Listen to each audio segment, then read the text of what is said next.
I think a lot of people probably try and have like way too, like they try and play an offense that is way too variable for what they're capable of. Like if you look at guys on the world tour, we're picking like, I mean, if you pick 4 shots and you perform those 4 shots at 2 different depths, you have 8 different locations on the court that the defender has to get to. Like it's, I have 4 shots and I have 4 shots to 4 different or 2 different depths. And that's 8 shots. As long as you can get the defender playing the game, it's no problem. Like I'll say it straight up. Am I going to be the guy who sees a dive cross and like does a short snivel, like pushes it down like Nick or like Shakhtar? No, hell no. That is not a shot I'm going to use. And if I start using that shot, my brain's going crazy because it's thinking like nasty stuff.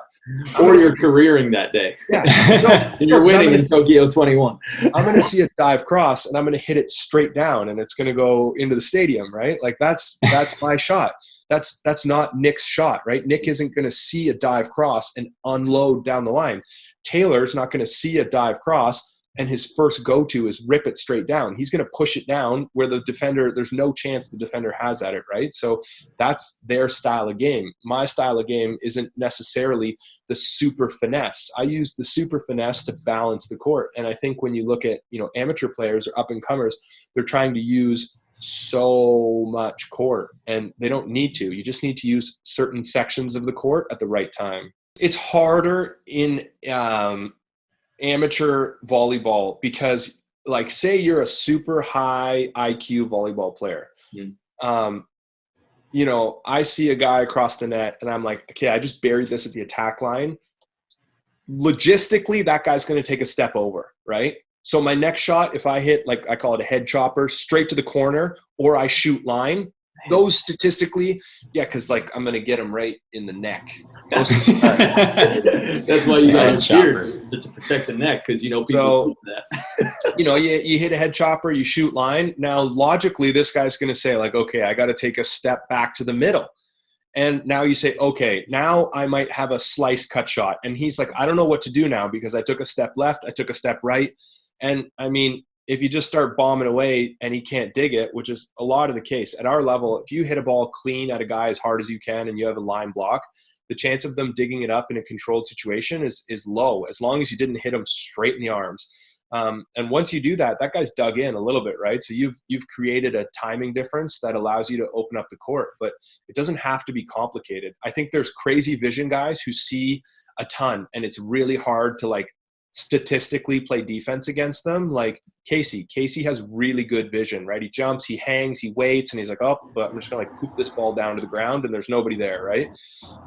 Taylor is also another great example of that. He has like really good court vision. So it's really tough to like stat those guys because they're gonna hit the ball everywhere.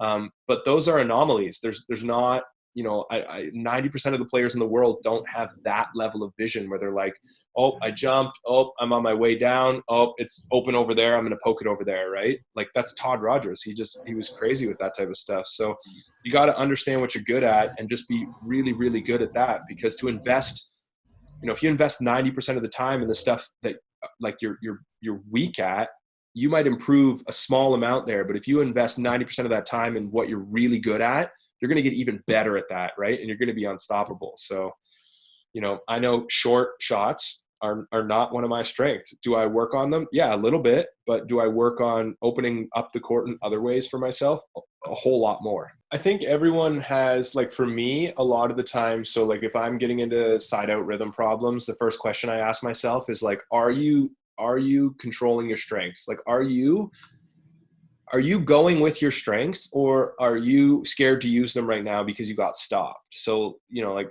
for most guys, for me, I hit a good high cross ball. So like, am I having trouble right now because like, okay, say I got blocked. Well, am I getting blocked because I tried to hit line? Am I getting blocked because I tried to hit low cross? Am I getting, dug because I'm hitting the ball too shallow in the court? Well, so you don't just say I'm getting blocked because I'm going diagonal crap. You're like, yeah. Am I hitting too high? Am I hitting too low? Am I hitting too narrow? So I know my strength is to aim for the like a 1x1 meter in the back corner. Like not a lot of defenders are going to get their hands up on it. A lot of guys are going to creep a little bit too far across. So if I'm not siding out, my first question is, That's my strength. Am I using my strength or am I avoiding it? And if you're avoiding your strength and getting stopped, that's the worst feeling in the world. If you're using your strength at our level and someone is stopping you, they're making an extraordinary play. Like, you know, even you think some of the biggest blockers in the world, if they dive angle on you and you hit the back meter of the court in the corner, most of the time that's going to be a recycle or off the top and out the back. So you're going to be successful. But if you try and bury that at the attack line, you're going to get clamped every single time. So you just like have to. Case Beer and Gibb, that's kind of like their, you know, that Gibb's got that high seam swing. Case Beer's got just that high cross rip. Right. So it's if you are using your strength and getting stopped, like that's where you have to ask yourself, am I using my strength? I am using my strength and they're stopping me. Now I need to change my strategy. But if you are using your quote unquote weaker strategies and being stopped, the answer is obvious, right? Go back to what you're good at. If you have a bread and butter line shot, you should be using your line shot. If you have a bread and butter cut shot, go to your strength, because you can build off of your strength, because what it's going to do is open the court up for you. And it's the same with blocking. Like, block your strengths and perform your strengths, because what you're going to do is create a funnel for your defender. If they hit you, you're going to block them. If it goes around you, your defender knows where you're going to be, right? So my first check-in is always like, are you playing from a position of strength right now, or are you playing scared and you're trying to do something that you're not necessarily that good at?